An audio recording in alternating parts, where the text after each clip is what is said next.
Honey, I'm home. Go yell at your son. Hold on, I just got home. Why do you want me to? Don't question me. He did something bad. That's all you need to know. Oh, hey, Dad.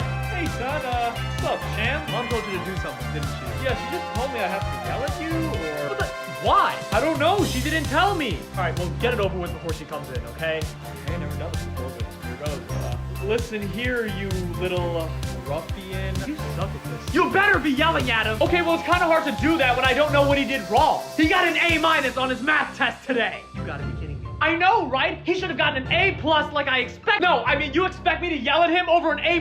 What's next? Do you want him to cure cancer or something, huh? No, I actually expected him to do that 5 years ago. But did he? No, you know what? I'm going to bed. Figure this out yourselves because I'm done.